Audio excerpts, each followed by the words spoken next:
नमस्कार दोस्तों, जय हिंद, वंदे मातरम। स्वागत है आपका अपने टीटी फैमिली शिक्षकों के परिवार जायसवाल कोचिंग सेंटर पर, पावर्ड बाय शिक्षा ही प्रकाश है। साथ ही हमारी एमपी टेट वर्ग 3 की चयन परीक्षा की जो है क्लासेज स्टार्ट हो चुकी हैं। जैसा आप सभी को पता ही होगा, एमपी टेट वर्ग 3 चयन परीक्षा 2025 की लाइव क्लासेज आपको 7 PM टू 7:30 PM पे लाइव क्लास डेली चल रही है और धीरे धीरे जैसे शेड्यूल आता है सभी क्लासेज स्टार्ट कर दी जाएंगी। आज हम आपके बाल विकास, चाइल्ड डेवलपमेंट एंड पेडागोजी के यह हमारी 3rd क्लास करने जा रहे हैं। इसके पहले 2 क्लासेज कंप्लीट हो चुकी है। इसका आई बटन पे, आप यहाँ पे आई बटन पे आएगा, वहां पे लिंक आपको मिल जाएगी। ठीक है, तो सभी लोगों को जो है ध्यानपूर्वक समझना है और सभी लोगों को फीडबैक करना है। आज का जो चैप्टर रहेगा विकास और विकास को प्रभावित करने वाले कारक से संबंधित हम पूरा चैप्टर करने वाले हैं भाई जायसवाल सर। तो सभी लोगों को ध्यानपूर्वक समझना है और फीडबैक करना है। तो चलिए शुरुआत करते हैं। आपके स्क्रीन पर प्रश्न आ चुके हैं। पहले हम कंसेप्ट के कुछ क्वेश्चंस करेंगे जो आपके एग्जाम के लिए महत्वपूर्ण और इंपॉर्टेंट है। कंसेप्ट भी जानेंगे, विकास और विकास को प्रभावित करने वाले कारकों की बात करेंगे और इसके साथ साथ आपके क्वेश्चंस करेंगे। यहाँ पे देख सकते हैं विकास और वृद्धि को प्रभावित करने वाले कारक कई होते हैं। यहां से आपके जो एग्जाम में प्रश्न पूछे जाते हैं, इनमें अनुमानस्की, पर्यावरण, पोषण, शिक्षा, सामाजिक, आर्थिक कारक, ये सारे कारक आपके शामिल होते हैं। क्योंकि बालक जब पढ़ते हैं तो बालक को कौन कौन प्रभावित करता है? बालक जहां रहता है उस बालक जिसकी अनुमानसिक होगी, बालक जहां रह रहा है इन्वायरमेंट, पर्यावरण प्रभावित करेगा, बालक जो खा पी रहा उससे भी बालक जो है प्रभावित होता है। इसके साथ शिक्षा, सामाजिक, आर्थिक, सारे ये सभी कारक जो है बालकों को प्रभावित करते हैं। पहले हम अनुमानस्की के बारे में जान लेते हैं। माता पिता से बच्चों को उनके जीन के जरिए शारीरिक विशेषताएं मिलती हैं। अब ये प्रश्न पूछा जा सकता है कि शारीरिक विशेषताएं किसके द्वारा मिलती हैं? तो शारीरिक विशेषताएं जो होती है माता पिता से बच्चे और उनके जीन के जरिए मिलती है। अनुमानसिकता के कारण ही ऊंचाई, वजन, आंखों का रंग, बालों की बनावट, बुद्धि और योग्यता तय होती है। ये पॉइंट याद रखिएगा, यहां से प्रश्न पूछे जाते हैं। क्या प्रश्न पूछा जाता है? नोट कर लीजिएगा सभी लोग कि किसके द्वारा बच्चों में ऊंचाई, वजन, आंखों का रंग, बालों की बनावट, बुद्धि या योग्यता तय होती है। किसके कारण तय होती है? तो आपका जवाब होना चाहिए अनुमानसिकी के कारण। इसके कारण अनुमानसिकी के कारण होती है। फिर हृदय रोग, मधुमेह, मोटापा जैसी बीमारियां भी जीन के जरिए पीढ़ियों में क्या करती है? फैलती। अब बात करेंगे इन्वायरमेंट, पर्यावरण की बात कर लेते हैं। क्योंकि बच्चा जहां रह रहा होता है, बच्चा जहां होता है उसके अकॉर्डिंग भी आपकी बात करें तो प्रभावित होता है पर्यावरण, यानी कि इन्वायरमेंट।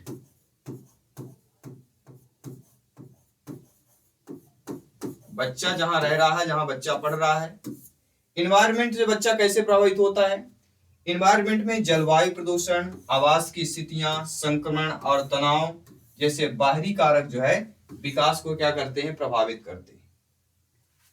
और सामाजिक आर्थिक स्थिति, जो सामाजिक में क्या होता है? आर्थिक जो परिस्थितियां होती हैं, इसके साथ साथ गुणवत्तापूर्ण शिक्षा और स्वास्थ्य देखभाल तक पहुंच भी विकास को प्रभावित करता है। तो ये सारे जो विकास के, बच्चे के विकास को प्रभावित करते हैं, तो ये सभी को जो है आप लोगों को नोट कर लेना है। ठीक है, ये मेन पॉइंट बताएंगे जो एग्जाम की दृष्टि से आपके लिए महत्वपूर्ण है। तो आप सभी लोग जो है आप सभी लोगों को नोट करते जाना है और फीडबैक करते जाना है। प्रत्येक ब्रदर, सिस्टर एंड टीचर जिनका सपना है अध्यापक, अध्यापिका बनना, शिक्षक बनना, टीटी एग्जाम को फतेह करना, तो जायसवाल सर आप सभी का अभिनंदन और स्वागत करते हैं। चलिए, तो यहाँ पे पॉइंट हमारा छूट गया कि साथियों के साथ संबंध भी संज्ञानात्मक विकास को प्रभावित करता है। जैसे बच्चे के साथी होंगे, फ्रेंड सर्किल होगा, उसके द्वारा भी बच्चे का जो है संज्ञानात्मक विकास जो है प्रभावित होता है। इसके बाद हम पोषण की बात कर लेते हैं। तो पौष्टिक आहार और पर्याप्त आराम विकास के लिए जरूरी होता है और व्यायाम भी विकास को क्या करता है? बढ़ावा देता है। तो बच्चे के क्या करते हैं? जो व्यायाम होता है वो भी बढ़ावा देता है, पौष्टिक आहार, पर्यावरण, आराम भी होता है, रिलैक्स भी करना जरूरी होता है, सारी चीजें इंपॉर्टेंट है। अब बात आती है शिक्षा की। तो कहीं ना कहीं शिक्षा भी आपका एक इंपॉर्टेंट पहलू होता है। शिक्षा में क्या क्या चीजें हैं, शिक्षा कैसे प्रभावित करती है? स्कूली शिक्षा के जरिए मानसिक, बौद्धिक, भावनात्मक और सामाजिक विकास होता है। क्या क्या विकास होता है स्कूली शिक्षा के जरिए? प्रश्न आ गया कि बच्चे की स्कूली शिक्षा के जरिए क्या क्या विकास होता है, तब आपका जवाब और फीडबैक क्या होना चाहिए? बच्चे का मानसिक विकास, बौद्धिक विकास और भावनात्मक और सामाजिक विकास भी होता है। स्कूल में सामाजिक विकास कैसे होता है? क्योंकि बहुत सारे पृष्ठभूमि से बच्चे आते हैं, ठीक है, तो वहां पे बच्चे का सामाजिक विकास भी होता है। फिर अगला, बच्चे की शारीरिक वृद्धि विकास को प्रभावित करती है। कैसे करती है? क्योंकि बच्चे की शारीरिक वृद्धि और विकास को प्रभावित करने वाले जो कारक होते हैं अनुवांशिकता और पर्यावरण होते हैं।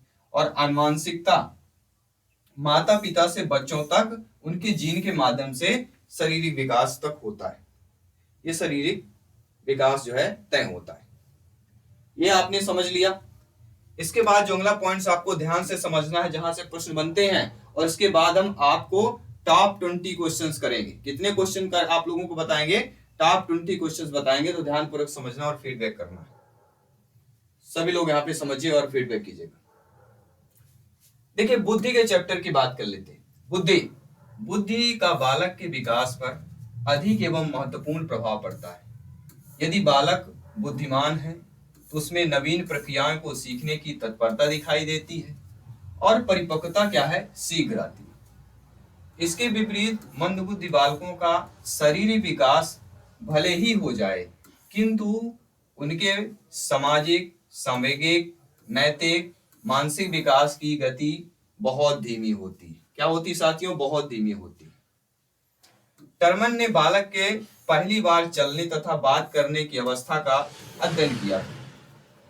13वें मास में चलने वाले प्रखर बुद्धि 14वें मास में चलने वाले समान होते हैं। क्या क्या होते हैं? ध्यान रखिएगा, यहां से प्रश्न बनेंगे और क्रिएट भी होंगे, इसलिए आप लोगों को जो है ध्यानपूर्वक देखना है और समझना भी है। क्या समझना है सभी लोगों को कि ये चीजें क्या क्या होती हैं, क्या क्या नहीं होती। एक एक पॉइंट्स आप लोगों को ध्यान देना और समझना है, ठीक है। तो यहाँ पे क्या हमें पॉइंट ध्यान आपको माइंड में सेव कर लेना है कि टर्मन ने बालक के पहली बार चलने तथा बात करने की अवस्था का अध्ययन किया। तो पहली बार चलने और बात करने की अवस्था का अध्ययन किसने किया था? टर्मन ने किया था। एक प्रश्न तो आपका यहीं से क्लियर हो जाता है। और टर्मन ने 13वें मास में यानी 13 महीने में 13 महीने में चलने वाले बच्चों को कौन सी बुद्धि बताया? तो 13 महीने में चलने वाले बच्चों को प्रखर बुद्धि बताया। किसने? टर्मन ने बताया। 14 महीने में चलने वाले बच्चों को समान कैटेगरी पर रखा। कितने पर रखा? 14 महीने के चलने वाले बच्चों को समान कैटेगरी पर। और जो बच्चे 22 महीने में चलते हैं या 22 मास में चलने वाले बच्चे होते हैं, उन बच्चों को मंद बुद्धि बोला। और जो 33वें मास में चलने वाले बच्चे होते हैं, उनको मूढ़ बालक पाए जाते। किसके अकॉर्डिंग? टर्मन के अकॉर्डिंग। तो ये आपने जान लिया और समझ लिया। इसके बाद अगर हम बात करते हैं कि बोलने में 11, 16, 34 और 51 मास में बोलने वाले बालक इसी क्रम में प्रखर बुद्धि, यानी 11 महीने में बच्चा बोलेगा तो वह किस कैटेगरी पर आ जाएगा? प्रखर पे आ जाएगा। प्रखर में आ जाएगा 11 मंथ, समान में आ जाएगा 16 मंथ, और मंद में आ जाएगा 34 मंथ, और 51 मंथ किस में आ जाएगा? मूढ़ पे आ जाएगा। तो ये चीजें आपको नोट कर लेना, ठीक है। आई होप सभी लोग समझ रहे हैं। जयसवाल सर हाथ जोड़कर प्रत्येक शिक्षक बंधु का, प्रत्येक अध्यापक अध्यापिका अभिनंदन स्वागत करते हैं, क्योंकि आप सभी लोग ज्ञानी सर्वव्याख्याता लोग हैं और आप सभी भावी अध्यापक अध्यापिकाएं हैं, शिक्षक बंधु हैं। चलिए शुरुआत करते हैं। 2-3 पॉइंट्स और देखेंगे, इसके बाद टॉप 20 क्वेश्चंस करेंगे, क्योंकि वही चीज हम आपको बताएंगे जहां से प्रश्न अभी तक आपके एग्जाम में पूछे जा रहे हैं और क्रिएट होते हैं, क्योंकि ये पढ़ना बहुत जरूरी होता है, क्योंकि यहीं से आपके एग्जाम में प्रश्न बनते हैं। ठीक है, आपने समझ लिया। चलिए, बहुत बहुत धन्यवाद सभी का। आइए बात करते हैं अब यौन की बात कर लेते हैं। यौन बालक के विकास के कैसे प्रभावित करता है? यह भी एक कारक है। यौन बालक के विकास में महत्वपूर्ण योग से होता है। इसका प्रभाव बालक के शारीरिक तथा मानसिक विकास पर पड़ता है। किस पर पड़ता है? बालक के शारीरिक और मानसिक दोनों विकासों पर पड़ता है। जन्म के समय लड़के लड़कियों से आकार में बड़े होते हैं। जन्म के समय क्या होते हैं, लड़के जो क्या होते हैं लड़कियों के आकार में बड़े होते हैं, नहीं लड़कियों का आकार बड़ा होता है अपेक्षाकृत लड़कियों से जन्म के समय। किंतु लड़कियों की अभिवृद्धि तीव्र गति से होती है। अभिवृद्धि मतलब शारीरिक वृद्धि। शारीरिक वृद्धि कैसी होती है, लड़कियों की तीव्र होती है। यौन परिपक्वता लड़कियों में शीघ्र आती है। इसलिए क्या लड़कियों में कब से आ जाती है, 12 से लेके 14 तक लड़कियों में यौन परिपक्वता आती है, और लड़कों में कितनी आती है, 14 से लेके 16 वर्ष तक जो है लड़कों में आती है। तो अपना पूर्ण आकार लड़कों की अपेक्षा शीघ्र ग्रहण कर लेती हैं। कौन, लड़कियां। तो लड़कों का मानसिक विकास लड़कियों की अपेक्षा जो क्या होता है, देर से होता है। इसके बाद हम कह सकते हैं, आपका जो अगला पॉइंट्स दिया गया है कि ग्रंथियों का स्त्राव। ग्रंथियों के अध्ययन ने विकास के क्षेत्र में नवीन परिणाम प्रस्तुत किए कि बालक के विकास पर ग्रंथियों के अंतःस्त्राव का प्रभाव पड़ता है। बालक के विकास पर किसका प्रभाव पड़ता है, ग्रंथियों के अंतःस्त्राव का भी प्रभाव पड़ता है। यह प्रभाव जन्म पूर्व तथा जन्म पश्चात दोनों, जन्म पूर्व और जन्म पश्चात दोनों दशाओं में यह होता है। उदाहरण के तौर पे मान लीजिए गले में थायराइड ग्रंथि के पास पैराथायराइड ग्रंथियों द्वारा रक्त में कैल्शियम का परिभ्रमण होता है, तो इसके दोष से मांसपेशियों में अधिक संवेदनशीलता होती है और इसी के कमी से बालक मूढ़ हो जाता है। और इसी प्रकार छाती में स्थित जो थाइमस ग्रंथि होती है आपके जो चेस्ट में, तथा मस्तिष्क के आधार पर स्थित जो पीनियल ग्रंथि होती है, पीनियल और थाइमस, कौन कौन से ध्यान देना आप सभी को, एक आपकी थाइमस ग्रंथि है और एक आपकी पीनियल ग्रंथि। ये दो ग्रंथियां, इन दोनों ग्रंथियों से होने वाले स्त्राव यौन विकास करते हैं और इनमें दोष आने से बालक में यौन परिपक्वता क्या आ जाती, शीघ्र आती है। अगर इन दोनों ग्रंथियों में दोष हो गया तो बालकों में यौन परिपक्वता शीघ्र आ जाती है। ठीक है, इसके बाद हम अगला पॉइंट पोषण का आता है। पोषण कैसे प्रभावित करता है, देखिए पोषण की बात करते हैं। पोषण यानी भोजन, खाना पीना, अच्छा स्वास्थ्य मिलेगा तो अच्छी सारी चीजें होंगी। तो बालक के विकास पर पोषण का पूरा प्रभाव पड़ता है, क्योंकि बालक के लिए आहार ही पर्याप्त नहीं होता, अपितु उस आहार में निहित संतुलन पोषक तत्वों का होना भी अनिवार्य है। यानी हम खाना जो खा रहे हैं उसमें जो पोषक तत्व हमें जरूरत है, पोषक तत्व होना अनिवार्य होता है। फॉर एग्जाम्पल जैसे विटामिन होता है, प्रोटीन हो गया, वसा, कार्बोहाइड्रेट्स, लवण, चीनी आदि ऐसे तत्व हैं जो शरीर तथा मस्तिष्क दोनों के संतुलित विकास में क्या करते हैं, योगदान देते हैं, योग देते हैं। अगला शुद्ध वायु एवं प्रकाश, ये भी आपको इंपॉर्टेंट, क्या क्या इंपॉर्टेंट दोस्तों, शुद्ध वायु। जी हाँ दोस्तों, शुद्ध वायु और प्रकाश भी आपका इंपॉर्टेंट हो जाता है। जीवन के प्रारंभिक दिनों में बालक को शुद्ध वायु तथा प्रकाश की नितांत आवश्यकता होती है। वायु तथा प्रकाश बालक के विकास के लिए अनिवार्य तत्व होता है और इसके अभाव में शरीर अक्षम हो जाता है। तो किसके अभाव में शरीर अक्षम होता है, शुद्ध वायु और प्रकाश के अभाव। शुद्ध वायु मतलब ऑक्सीजन की हमें आवश्यकता होती है, इसीलिए कहते हैं पेड़ लगाइए, और अपने जीवन में पेड़ अवश्य लगाना चाहिए। हो सके तो अपने आने वाली पीढ़ियों के लिए एक पेड़ जीवन में जरूर लगाएं, क्योंकि वही फल, पेड़ तो फल भी देता है, छांव भी देता है और हमें ऑक्सीजन जिसे हम प्राणवायु कहते हैं वो भी हमें प्रदान करती है। अगला प्रश्न है रोग व चोट। बालक के सिर में चोट लगने से उसका मानसिक विकास अवरुद्ध हो जाता है। गर्भ काल में धूमपान तथा औषधि का सेवन करते हैं तो उसका गर्भ में स्थित बालक पर भी असर पड़ता है। प्रजाति का क्या होता है, प्रजाति तत्वों का प्रभाव बालक के विकास पर देखा गया है। यद्यपि हरलाक ने इस बात की पुष्टि नहीं की, किंतु जुंग ने प्रजाति प्रभाव को बालक के विकास में महत्वपूर्ण माना है। किसने माना है, जुंग ने बालक के प्रजाति के प्रभाव को महत्वपूर्ण माना है। और भूमध्य सागरीय तट पर रहने वाले बालकों का शारीरिक विकास शेष जो यूरोप के बालकों की अपेक्षा शीघ्र होता है। जो भूमध्य रेखा सागरीय पे रहने वाले बालक होते हैं वो आपके जो यूरोप की अपेक्षा जो है बालकों की शीघ्र हो जाता है। ठीक है, तो ये चीजें आपकी समझ में आ गई। अब हमारी 2 पॉइंट्स और बचे हुए, इसके बाद एमसीक्यूज करेंगे। चलिए सभी लोग समझ गए, बहुत बहुत धन्यवाद सभी का। सभी लोग ध्यानपूर्वक समझिएगा और फीडबैक कीजिएगा। सारी क्लासेज प्लेलिस्ट बना दिया जाएगा एमपी टेट वर्ग 3 चयन परीक्षा 2025 का, जिसमें सारे सब्जेक्ट के आपको मिल जाएंगे, कहीं ढूंढने की आवश्यकता नहीं होगी। अगर टाइम डिले हो जाता है तो चैनल को विजिट करना है, सारी क्लासेज आपको फ्री ऑफ कॉस्ट यहाँ पे मिलने वाली है। और हमारी नोट्स, जिनको टॉपर नोट्स चाहिए, जिनको टॉपर नोट्स प्राप्त करना, हमारा व्हाट्सएप नंबर है, इनसे मैसेज कर देना 9630689598।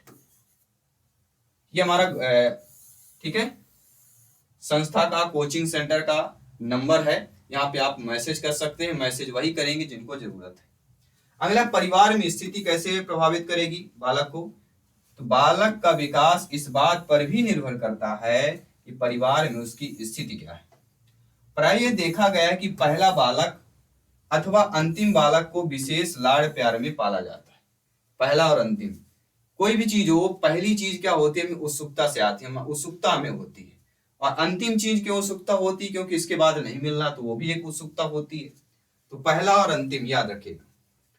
सीखने की जहां तक बात होती है तो छोटे बच्चे अपने बड़े बच्चों या बहनों की अपेक्षा शीघ्र सीखते हैं। उदाहरण, एक परिवार में बड़े बेटे ने 8 दिन में साइकिल चलाना सीखा, और जब साइकिल चलाना सीखा और जब साइकिल घर में आ गई तो उनकी छोटी बेटी ने 2 दिन में साइकिल सीख ली। इसका रीजन क्या होता है?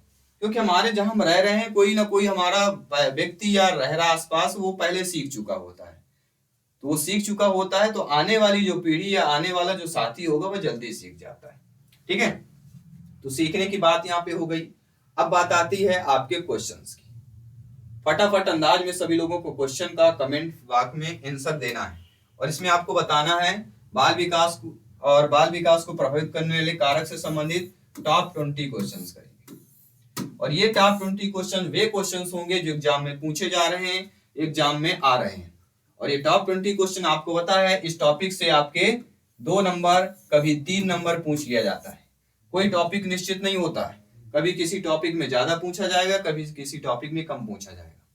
ठीक है, तो सभी लोग समझ गए अच्छे तरीके से। चलिए शुरुआत कर लेते हैं, बात करेंगे अगले प्रश्न की।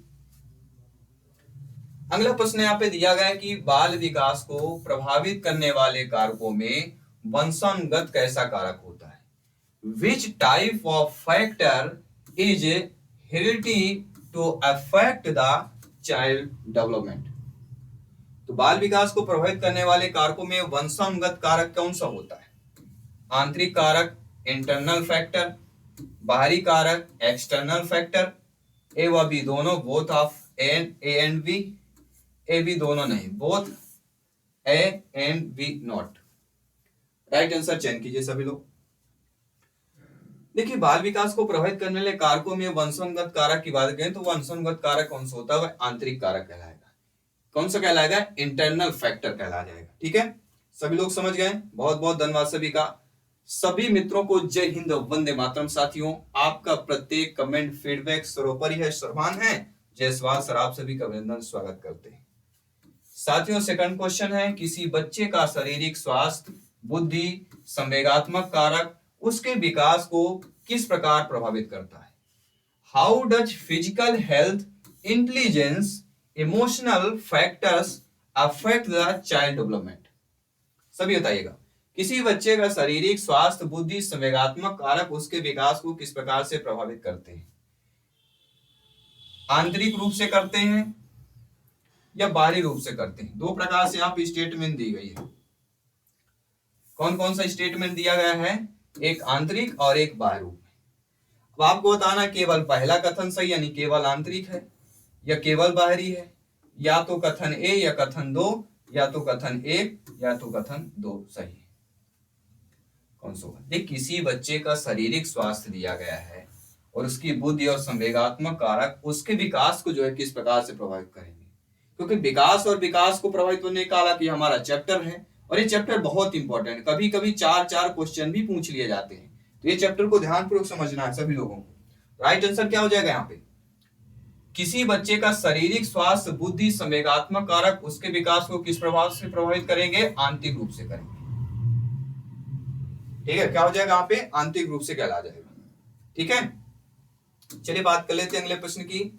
गर्भावस्था के दौरान माता का स्वास्थ्य एक बच्चे के विकास को किस प्रकार प्रभावित करता है? जी हाँ साथियों, जब कोई माँ गर्भावस्था होती है, बहन जब गर्भावस्था के दौरान होती है, तो माता का स्वास्थ्य एक बच्चे को विकास को किस प्रकार से प्रभावित करता है? क्योंकि कहीं ना कहीं बच्चा उस माँ के पेट में होता है, कोई फर्क नहीं पड़ता है। यदि बच्चे की वंशानुगत अच्छी है तो बच्चा ही स्वस्थ होगा, वंशानुगत और माता का स्वास्थ्य दोनों ही प्रभावित करेंगे, या उपरोक्त में से कोई नहीं।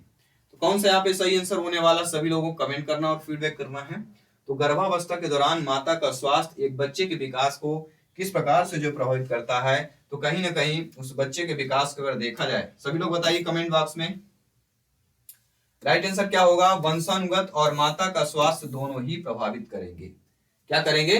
दोनों आपको प्रभावित करेंगे।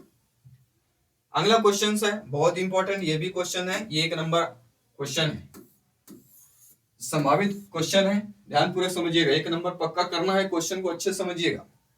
वातावरण विकास को प्रभावित करने वाला कौन सा कारक? वातावरण, environment. Which type of factor is environment to affect child development? सही बताइए। आंतरिक कारक, इंटरनल, बाहरी कारक, एक्सटर्नल, ए व बी दोनों, या ए बी दोनों नहीं? देखिए वातावरण क्या कहलाएगा? वातावरण यहाँ पे बाहरी बात हो जाएगी। क्या हो जाएगा यहाँ पे? क्योंकि वातावरण हमारा क्या बाहरी कारक कहला जाएगा। क्या हो जाएगा? एक्सटर्नल फैक्टर कहला जाएगा। सभी लोग समझ रहे हो अच्छे तरीके से? और वातावरण एक ऐसा है, एग्जाम में प्रश्न पूछा ही जाता है। ठीक है, तो कंफ्यूजन बिल्कुल नहीं होना, सभी को अच्छे तरीके से A to Z समझना है। कहीं भी कोई दिक्कत हो कमेंट बॉक्स में आप सभी लोगों को बताना और फीडबैक करना है। जयसवाल सर आप सभी का अभिनंदन, स्वागत करते हैं, और प्रत्येक कमेंट को हम रीड करते हैं जब भी टाइम मिलता है, जो भी चीजें होती हैं। अगला है पाठचर्या कैसा होना चाहिए? करिकुलम शुड बी, पाठचर्या कैसी होती है? शिक्षक केंद्रित, बाल केंद्रित, विकास और अधिगम से संबंधित, बच्चों के शारीरिक व मानसिक विकास के अंतर से संबंधों के अनुकूल। 3 पॉइंट्स हैं, 3 में से बताना है कि ए व 2 सही हैं, 2 या 3 होंगे, 2 3 4 होंगे, या 1 2 3 होंगे। देखिए पाठचर्या कैसा होना चाहिए, सभी लोग बताइएगा, फीडबैक कीजिएगा। जी हाँ तो साथियों, पाठचर्या कैसा होना चाहिए आप लोगों का? देखिए पाठचर्या की बात करते हैं तो कहीं ना कहीं जब हम पाठचर्या की बात आती है तो एक पॉइंट हमें याद रहता है, और वो पॉइंट्स हमारा क्या दिया गया है आप लोग बताइएगा। देखिए पाठचर्या की बात करते हैं तो बाल केंद्रित होनी चाहिए, विकास और अधिगम से संबंधित, बच्चों के शारीरिक व मानसिक विकास के अंतर के अनुकूल होना चाहिए। ठीक है, ये चौथा पॉइंट दिया गया है, ये चौथा पॉइंट है, बच्चों के शारीरिक व मानसिक विकास के अंतर संबंधित, ये चौथा पॉइंट है। तो 2 3 4 ये पॉइंट हमारा सही हो, तीसरा वाला, क्योंकि पाठचर्या शिक्षक केंद्रित नहीं होना चाहिए, क्योंकि पढ़ना तो बच्चों को है, इसलिए बाल केंद्रित बनाया गया है। ठीक है, सभी लोग समझ गए? अब आइए बात करते हैं, अगले प्रश्न की तरफ चलते हैं। अगला प्रश्न और भी आपको इंपॉर्टेंट है कि बाल विकास इनका अध्ययन, जो बाल विकास हम पढ़ते आ रहे हैं, बाल विकास अध्ययन किसका है ये जानना बहुत जरूरी है। गर्भावस्था से बाल्यावस्था, गर्भावस्था से किशोरावस्था, गर्भावस्था से जीवन पर्यंत तक, या उपरोक्त में से कोई नहीं? ये भी 1 नंबर पक्का करने वाला प्रश्न है। तो बाल विकास का अध्ययन क्या कहलाता है, सभी लोग बताइए, फीडबैक कीजिएगा। बाल विकास का अध्ययन, जी हाँ साथियों, बाल विकास का जो अध्ययन होता है गर्भावस्था से जीवन पर्यंत तक चलता रहता है। थर्ड वाला ऑप्शन जो दिया गया है वह आप लोगों का यहाँ पे सही हो जाएगा। ठीक है, सभी लोग समझ गए अच्छे तरीके से? बहुत बहुत धन्यवाद सभी का। अगला प्रश्न है, बाल मनोविज्ञान तथा बाल विकास में प्रमुख अंतर पूछा गया, डिफरेंट पूछा गया है। किसमें? बाल मनोविज्ञान और बाल विकास में प्रमुख अंतर क्या होता है? अध्ययन पद्धतियों का होता है, क्षेत्र का होता है, कार्य का होता है, ये इनमें से किसी का नहीं होता है। तो बाल मनोविज्ञान और बाल विकास, इनमें जो प्रमुख आपका अंतर कहला जाता है, तो क्या अंतर होता है? आपने पढ़ा होगा एग्जाम में, कई बार पूछा गया है, तो केवल अंतर क्षेत्र और एरिया का होता है। किसका अंतर डिफरेंस होता है? क्षेत्र और एरिया का अंतर कहला जाता है आप लोगों को। इसके बाद जो अगला प्रश्न दिया गया है, अगला प्रश्न यहाँ पे ध्यानपूर्वक देखिएगा, क्या दिया गया है कि बाल विकास इनका अध्ययन है। बालकों के विकास के विभिन्न पहलुओं का अध्ययन है, बालकों के व्यवहारों का अध्ययन है, या विकास को प्रभावित करने वाले तत्वों का अध्ययन है, या उपयुक्त तीनों है। क्वेश्चन एक है लेकिन ऑप्शन आपके बदले गए इस बार। ठीक है, प्रश्न वही है, ऑप्शन बदल दिए गए। तो बाल विकास किनका अध्ययन कहला जाएगा? तो बाल विकास आपके बालक के विकास के विभिन्न पहलुओं का, ये भी पॉजिटिव है। बालकों के व्यवहारों का व्यवहार भी इंपॉर्टेंट है, और विकास को प्रभावित करने वाले तत्वों का तत्व भी इंपॉर्टेंट है। तो तीनों चीजें आपके पॉजिटिव दी गई, इसलिए उपयुक्त तीनों, डी वाला ऑप्शन यहाँ पे जो दिया गया है वह आप लोगों का सही हो जाएगा। चलिए बहुत बहुत 10-12 क्वेश्चन और बचे हुए हैं, फटाफट करते हैं। क्वेश्चन यहाँ पे दिया गया कि बाल विकास का अध्ययन महत्वपूर्ण किसमें होता है? बालकों के उचित पालन पोषण के लिए होता है, बालकों के सर्वांगीण विकास के लिए होता है, या बालकों के व्यवहारों को नियंत्रित करने के लिए होता है, या अच्छे नागरिक के निर्माण के लिए होता है? किसके लिए होता है? सभी लोग बताइएगा, क्या बताना है कि बाल विकास का अध्ययन महत्वपूर्ण किसके लिए होता है? तो बाल विकास का अध्ययन महत्वपूर्ण आपके बालकों के सर्वांगीण विकास के लिए होता है। बी ऑप्शन जो दिया गया है वो यहाँ पे सही हो जाएगा। ठीक है, चलिए बहुत बहुत धन्यवाद सभी का। इसी तरह फीडबैक करते रहिए, तैयारी जारी रखिए, क्योंकि सिलेक्शन यहाँ पे सर्वोपरि है। 101% सिलेक्शन मिलेगा, बशर्ते आपको क्या करना पड़ेगा? तैयारी करना पड़ेगा, उस तैयारी के अकॉर्डिंग आपको पढ़ना पड़ेगा। बाल मनोविज्ञान तथा विकासात्मक मनोविज्ञान में अंतर क्या होता है? क्षेत्र का होता है, उद्देश्य का, दृष्टिकोण का, या इन तीनों का होता है? सभी लोग बताइएगा, फीडबैक कीजिएगा। जी हाँ साथियों, बाल मनोविज्ञान तथा विकासात्मक मनोविज्ञान में किसका अंतर होता है? सभी लोग बताइए, फीडबैक कीजिए। सभी लोगों को टाइम दिया जाता है कमेंट करने के लिए, फीडबैक करने के लिए। ठीक है, देखिए मनोविज्ञान तथा विकासात्मक मनोविज्ञान में क्षेत्र का भी होता है, उद्देश्य का भी होता है, दृष्टिकोण का भी होता है, अर्थात उपयुक्त तीनों। थर्ड वाला ऑप्शन, डी वाला ऑप्शन जो दिया गया वो आपका सही हो जाएगा। ठीक है, सभी लोग समझ रहे हैं? अगला प्रश्न देखिएगा, वृद्धि का अर्थ क्या होता है? वृद्धि का अर्थ क्या होता है साथियों? आंतरिक और बाह्य अंगों का बढ़ना, केवल बाह्य अंगों का बढ़ना, केवल आंतरिक अंगों का बढ़ना, या शारीरिक व मानसिक रूप से बढ़ना। वृद्धि किसको बोलेंगे? वृद्धि और विकास दो ऐसे चैप्टर हैं, बाल विकास पूरा इर्द गिर्द आपको मिलेगा। जैसे आप कहीं सड़क में चल रहे हैं तो धूल तो मिलेगी मिलेगी, हवा मिलेगी, वैसे ही वृद्धि और विकास मिलेगा आपके सीडीपी बाल विकास में। तो वृद्धि का अर्थ क्या होता है साथियों? वृद्धि का अर्थ होता है आंतरिक और बाह्य अंगों का बढ़ना। क्या होगा? आंतरिक और बाह्य दोनों अंगों के बढ़नों को हम यहाँ पे वृद्धि का रूप देंगे, या वृद्धि की संज्ञा दे सकते हैं, या वृद्धि बोल सकते हैं। अगला, विकास में होने वाले परिवर्तन क्या होते हैं? रचनात्मक और विनाशात्मक होते हैं। रचनात्मक होते हैं, विनाशात्मक होते हैं, या शारीरिक होते हैं। देखिए, विकास में जो होने वाले परिवर्तन होते हैं, ठीक है, तो कहीं ना कहीं मुझे लगता है विनाशात्मक नहीं, केवल यहाँ पे क्या होना चाहिए? विकासात्मक होगा।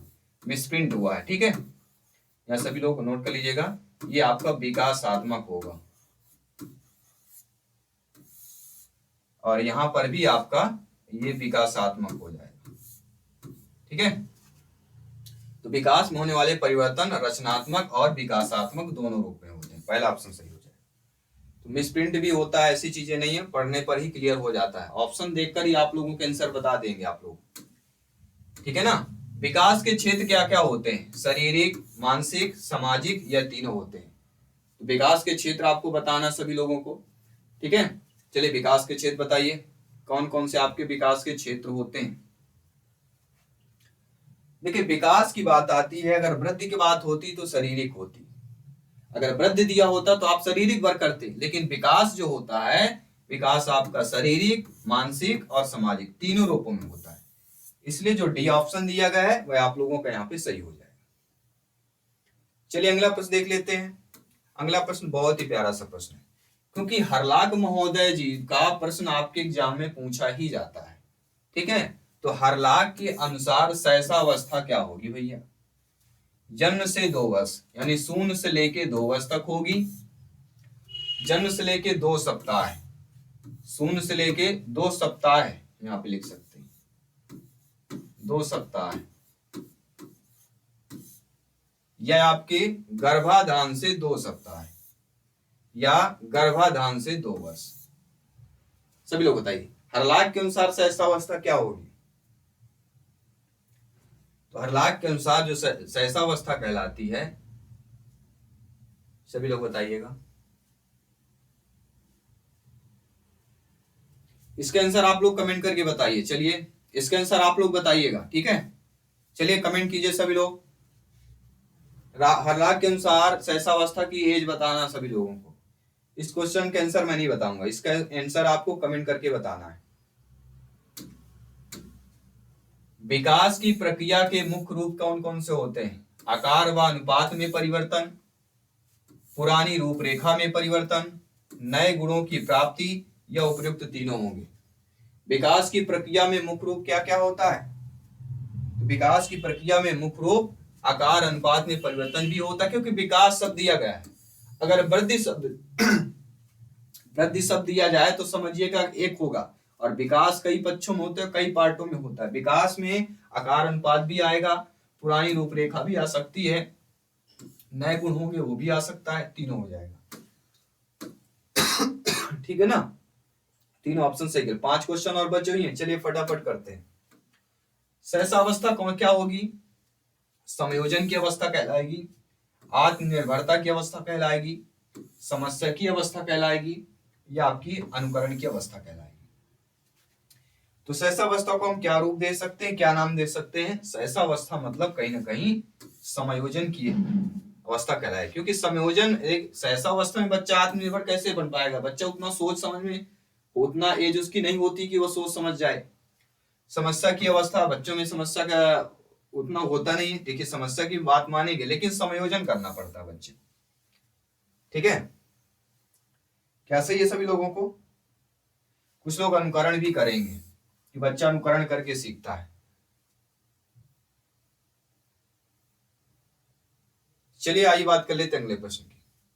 फिर से हरलाख महोदय जी आ चुके हैं, क्योंकि हरलाख महोदय जी कहते हैं मैं तो भैया इस बार एग्जाम में आऊंगा और मुझे जो कोई पढ़ेगा वही सिलेक्शन पाएगा।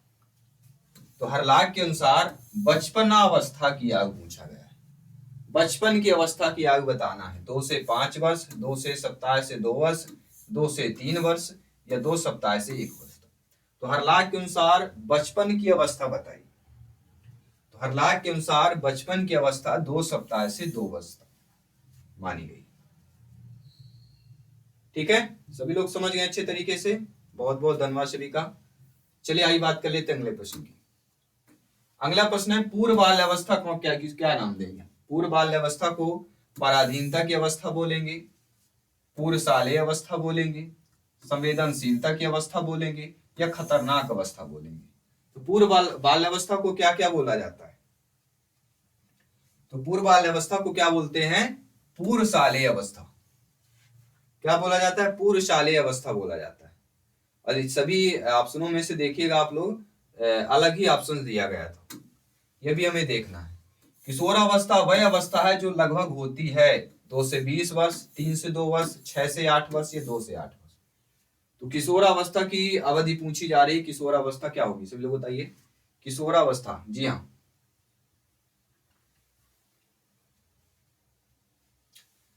किशोरावस्था की अवधि यहाँ पे पूछी गई, सभी लोग बताइएगा।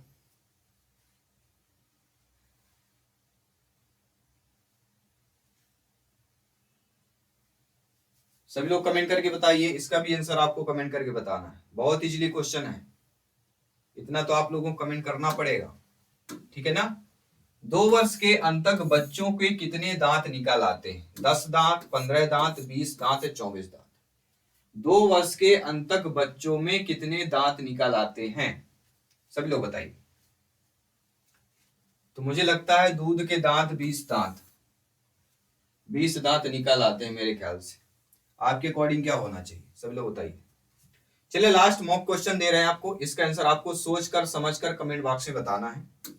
हमारा मॉक क्वेश्चन यह है कि पूर्व बाल्यावस्था होता है 2 से 5 वर्ष, 2 से 6 वर्ष, 3 से 5 वर्ष, या बहुत ज्यादा होता है? पूर्व बाल्यावस्था, ये आप सभी के लिए मॉक क्वेश्चन के रूप में दिया गया है। ये सभी लोगों को कमेंट करके और फीडबैक करके बताना है। और ये हमारी बाल विकास की 3rd नंबर की क्लास थी। इसके पहले 2 क्लास कर चुके हैं। ईवीएस की कंसेप्ट प्लस एमसीक्यूज करेंगे। जो चैप्टर वाइज कंसेप्ट क्लासेज होंगी, हर सब्जेक्ट की क्लासेज होगी। और क्योंकि ये कंसेप्ट क्लियर करेंगे और आपके एमसीक्यूज भी क्लियर करेंगे, इसके बाद आपके जो practice set, model paper, practice paper सब कुछ मिलने वाला है एक ही छत के नीचे आपके अपने टीटी फैमिली शिक्षकों के परिवार जायसवाल कोचिंग सेंटर पर। तो धन्यवाद सभी का। जय हिंद, वंदे मातरम। मिलता हूं आपके अगले क्लास पर। धन्यवाद सभी।